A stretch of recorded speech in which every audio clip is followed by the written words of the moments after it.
The moment I stepped off the train, Oakleaf City hit me like a wave. The station alone was more polished than anything back home. Gleaming floors, high ceilings, people moving with the kind of purposeful urgency that only exists in big cities. I caught my reflection in one of the glass panels near the exit. Black hair, fair skin, wide eyes. I looked exactly like what I was, a farm kid who had never left his hometown.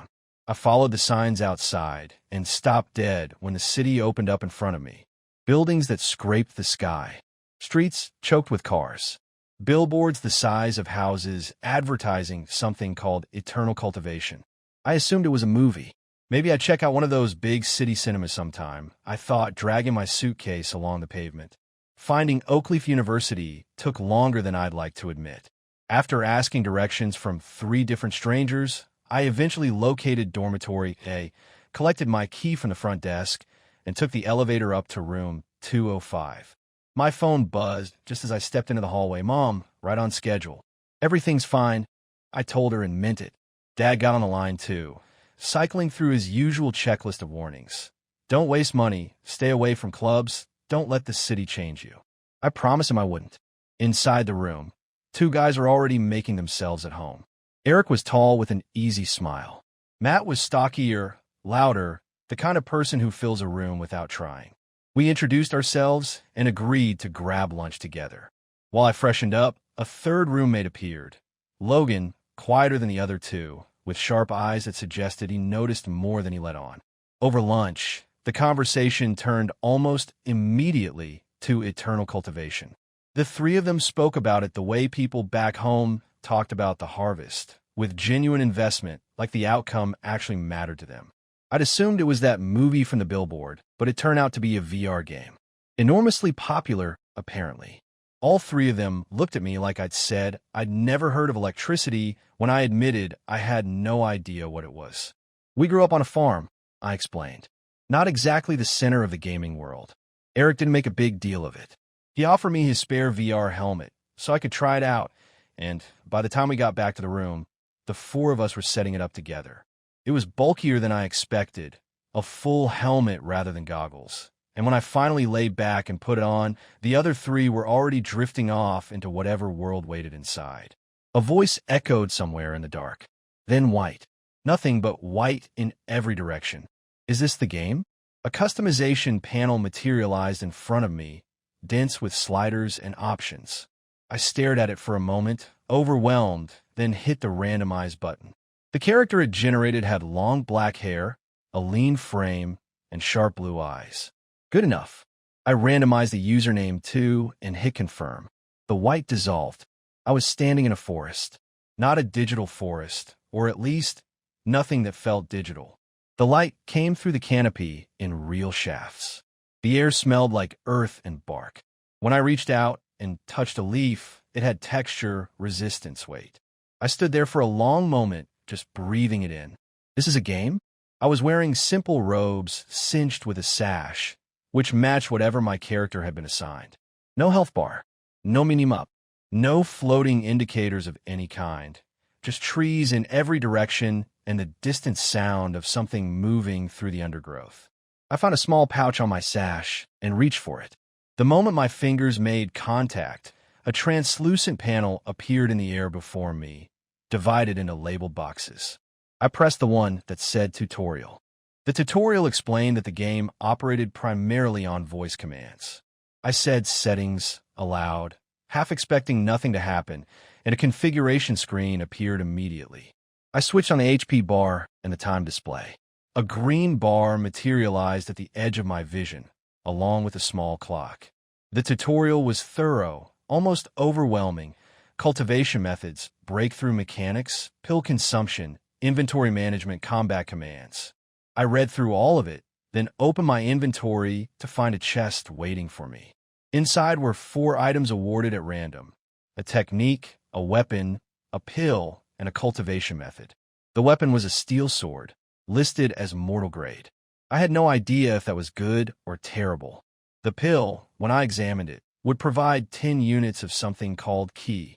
My current status showed I needed 1 ki to advance to the next level, so 10 seemed generous. I swallowed it without overthinking it, in my mouth 1 second, gone the next, like it had never existed, and watched my status update accordingly. A breakthrough option appeared, but the game flagged that I needed a cultivation method before I could use it. The cultivation method in my inventory was called the Starry Sky Key Absorption Method, listed at Heaven Grade, which I gathered was fairly high. It absorbed 20 units of ki every minute, doubling during nighttime hours. I learned it immediately, set it as my active method, and hit breakthrough. The process took time, more time than I had patience for, staring at a progress bar in a photorealistic jungle. I needed pills, I realized, faster ways to accumulate ki. But that was a problem for later. For now, I started walking. A path through the trees led me to a walled city. At the gate, a line of carriages waited while guards checked identification and collected entry fees.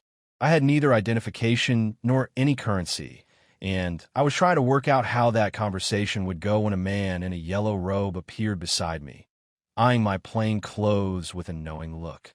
"New player?" he asked. I confirmed it. He gave me a quick rundown. Spend an hour or two meditating to build up ki, hunt the weaker monsters in the surrounding forest, sell their corpses to the merchants outside the gate for silver coins. Entry cost 2 silvers. It was straightforward enough. Before I could ask anything else, he was gone. I decided hunting made more sense than meditating from a standing start. My status showed I'd already broken through once from the pill, which had to count for something. I found a fox not far from the path, level higher than mine, according to its indicator, but not by much. I told myself the game probably had some safety mechanic for situations like this. It did not appear to have a safety mechanic. The fox lunged the moment I got within range. I swung the sword on instinct and caught it across the face. It backed off, reassessing. When it came in again, I brought the blade down clean, and it dropped. A small reddish-brown core materialized above the corpse. On impulse, I swallowed it the same way I'd swallowed the pill, and my ki count jumped significantly. Another breakthrough followed. My updated status read: Player, in Cultivation, Skin Tempering, 3rd Realm Body Type, Sun God's Divine Yang Body, Talent, God's Spiritual Roots, 5 Elements, Yin Yang Cultivation Method, Starry Sky Ki Absorption Method Ki, 500/9. I stored the fox's corpse in my inventory and made my way to a merchant near the gate, a group operating under the name Victoria Snow Merchant Group. The corpse fetched 10 silvers. I paid 2 at the gate and walked into the city. When I eventually tried to log out, the game rejected it. Not in a safe location. I found a tavern, rented a room, tried again from inside, and the option finally appeared. I took off the helmet slowly, blinking at the ceiling of my actual dorm room. My roommates were still under. I sat up, feeling oddly unsettled. Not bad unsettled. Just the particular strangeness of returning to a world that was measurably less vivid than the one I'd just left. At dinner, Matt asked how I'd found the game. "The senses are incredible," I said honestly, "but the leveling feels slow.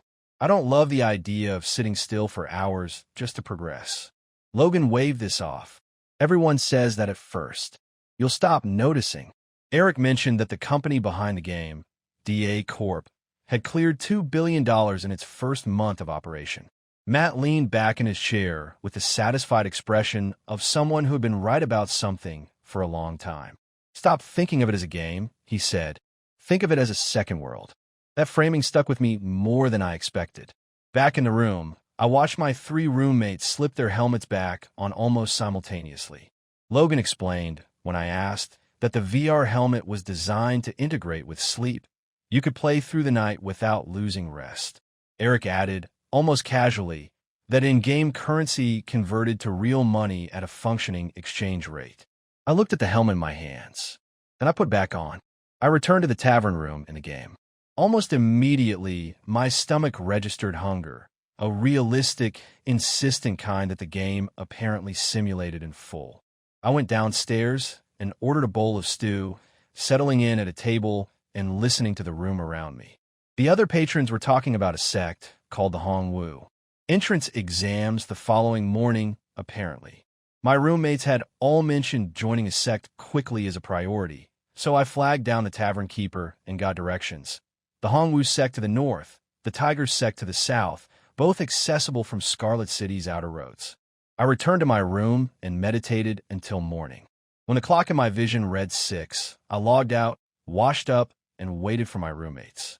During that time, I looked up alchemy on the game's external forums. It involved creating pills using a cauldron, precise heat control, ingredient timing, and something called key infusion. The pills were apparently extremely valuable at higher quality levels. When my roommates surfaced, we had breakfast together, and then I went back in. I had 45 minutes before the Hongwu exam began. The exam was held in a large tent on the sect grounds. The examiner, a composed, authoritative man, distributed storage bags and instruction slips to the assembled candidates. The task: identify 100 ingredients by name within 1 hour. I opened my storage bag and immediately hit a wall. The items had no visible labels. Nothing floated above them.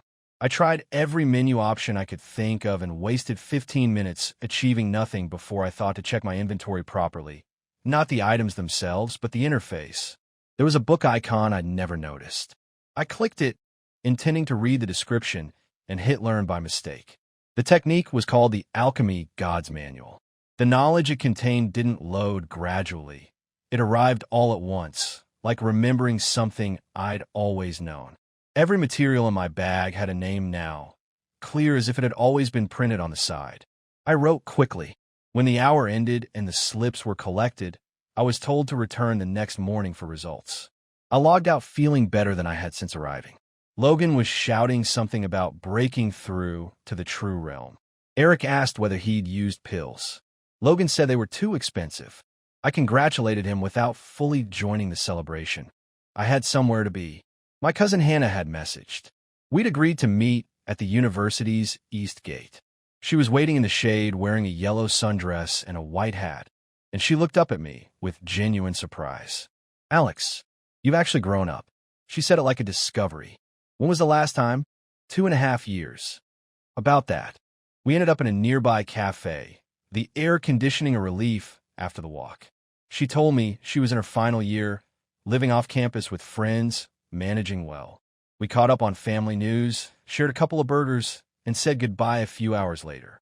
When I got back to the dorm, Logan, Matt, and Eric were immediately curious. "Just my cousin," I said. "We got food." Matt grinned. "The helmet. You want to keep using it a bit longer, yeah? If that's all right. You're hooked." He waved a hand. "Keep it as long as you like." I logged in to find myself back in my tavern room. A quick check of my status made me stop cold. Key accumulated, 131,000. I stared at the number for a long moment. The Starry Sky method had been running the entire time I'd been asleep in the real world. Of course it had. I hadn't logged out. I'd just been unconscious, and the game had kept going without me. I started hitting the breakthrough button. By the time the key was spent, I'd advanced to the muscle-tempering 6th realm. My muscles felt different, denser, more responsive, and I was immediately ravenously hungry. I went downstairs, ate a full meal for 1 silver, and headed out toward the eastern gate.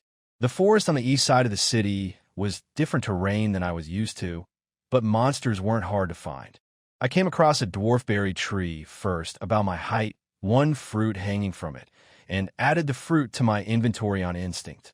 Alchemy material, probably. A carmine-coated deer appeared on the path ahead. 6th realm cultivation, same as mine. When it charged, something shifted in my perception. Time didn't exactly slow, but my awareness expanded, every detail of the deer's movement registering with unusual clarity. I brought the sword around and cut clean through it in a single motion.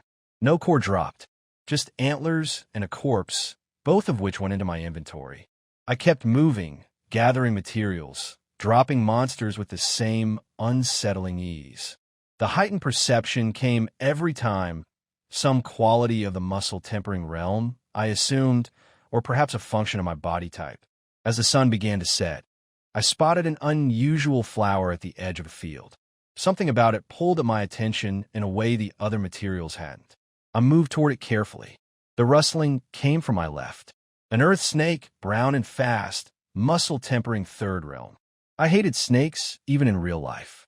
Here, with the full sensory experience of the game engaged, the instinctive aversion was worse. But the flower mattered, and the snake was between me and it. I attacked. The snake dodged, effortlessly, like it had anticipated the angle before I'd chosen it. I adjusted. It dodged again. We circled each other while I tried to remember what abilities I was supposed to have at this stage, and came up with nothing. No special techniques, no combat skills beyond swinging the sword I was holding. I should have waited until I had class. The snake switched tactics, targeting my legs. When it finally lunged for my neck, I caught it by the throat with my bare hand and didn't let go.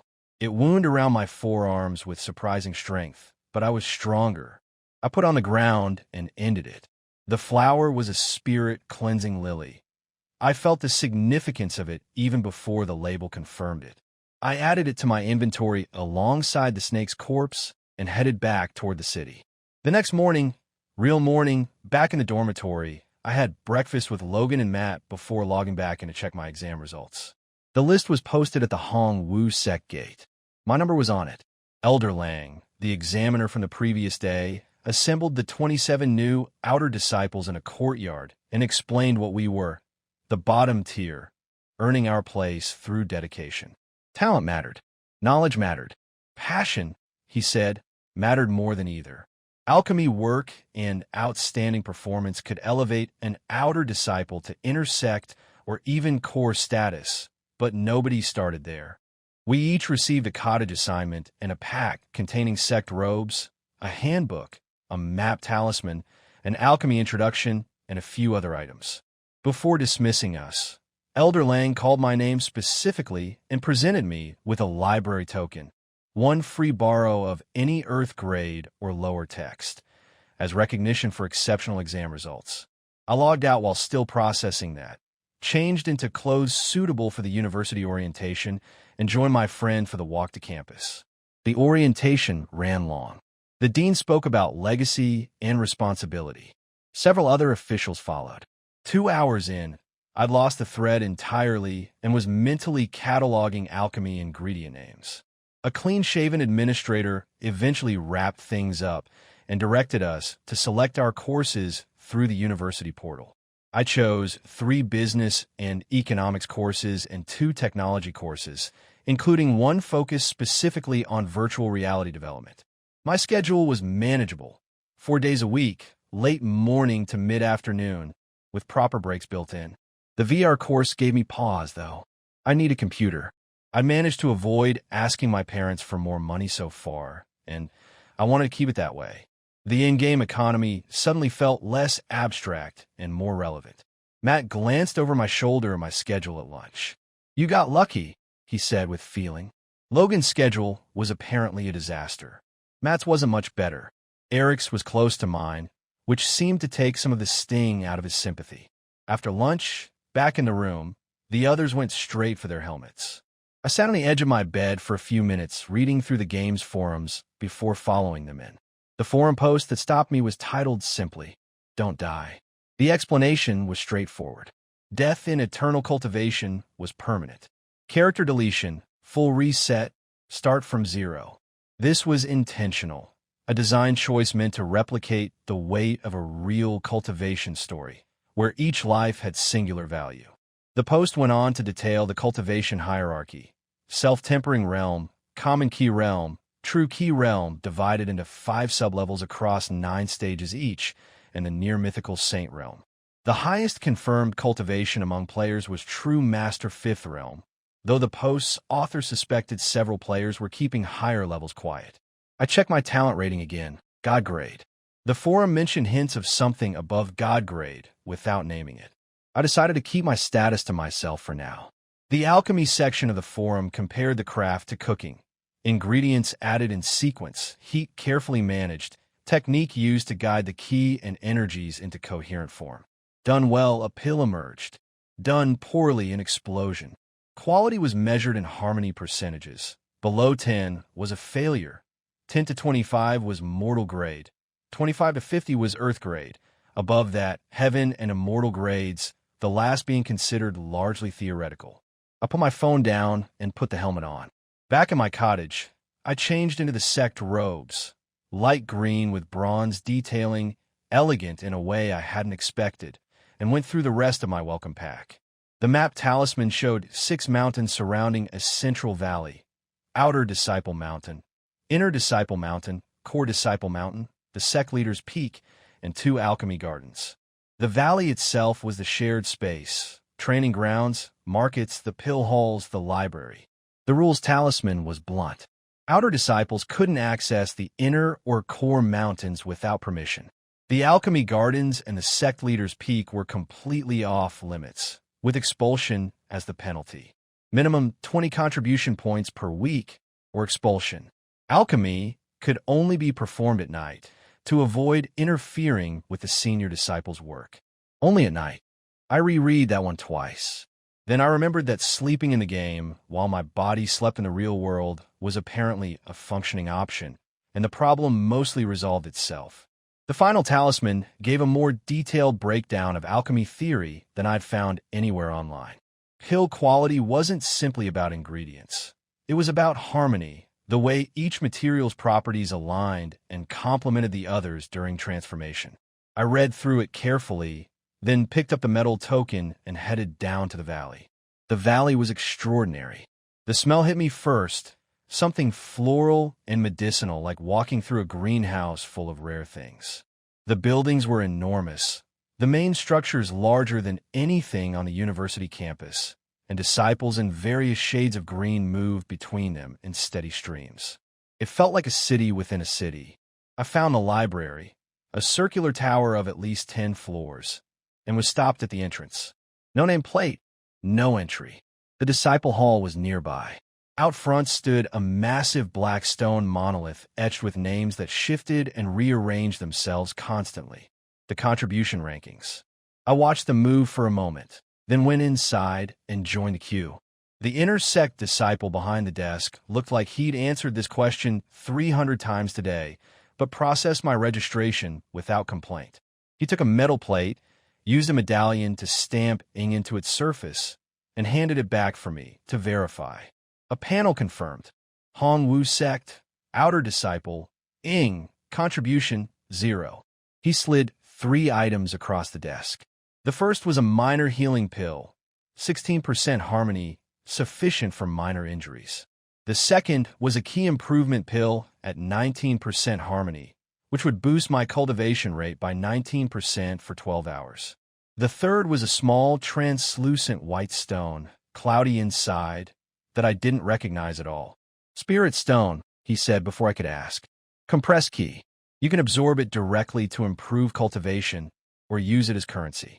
He told me to return in a month for another set. I thanked him and left. Back at the library, the elder at the entrance examined my nameplate and raised an eyebrow at the 0 contribution balance. I produced the silver library token from Elder Lang. His expression shifted from skeptical to surprised, and he waved me through with a warning: 1 hour inside, 5 floors maximum, and 10 contribution points for every 10 minutes over the limit. The collection was staggering. Thousands of books, meticulously organized, with dozens of copies of the popular titles. I walked the shelves methodically, noting that the ground floor and first floor were almost entirely mortal-grade combat techniques. The second floor introduced alchemy. I found a technique called swirling mists, mortal grade, that moved ingredients in a spiral formation before pill compression. The approach seemed unnecessarily complicated for what it achieved. The third floor had earth-grade techniques, mostly combat-focused. I noted a formation called Key Gathering Formation, absorbed energy from spirit stones to accelerate cultivation, but kept moving. Alchemy remained the priority. The fourth floor was entirely earth-grade. I worked through the shelves quickly with the clock ticking and nearly gave up before I found it.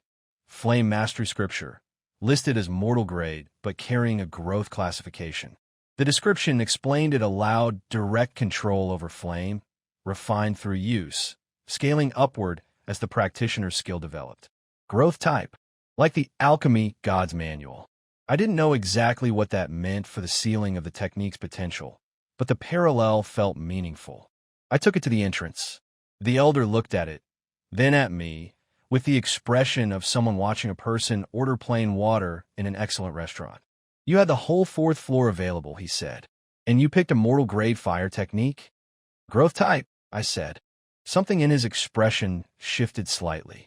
He recorded my information, reminded me of the 1-week return window, and let me go. The contribution hall was a short walk from the library, its 3 floors serving outer, inner, and core disciples respectively. The task boards lined the walls, their listings appearing and fading in a constant magical rotation. Sweep the valley for 5 points. Run errands for inner disciple Guzan for 7. Collect herbs from the market for 3. Nothing above 10 points anywhere on the board. 2 tasks stood out as genuinely useful. Hunting monsters and bringing back corpses, with points scaled to the creature's strength, and serving as an alchemist's aid, with points awarded by the hour. I wanted both.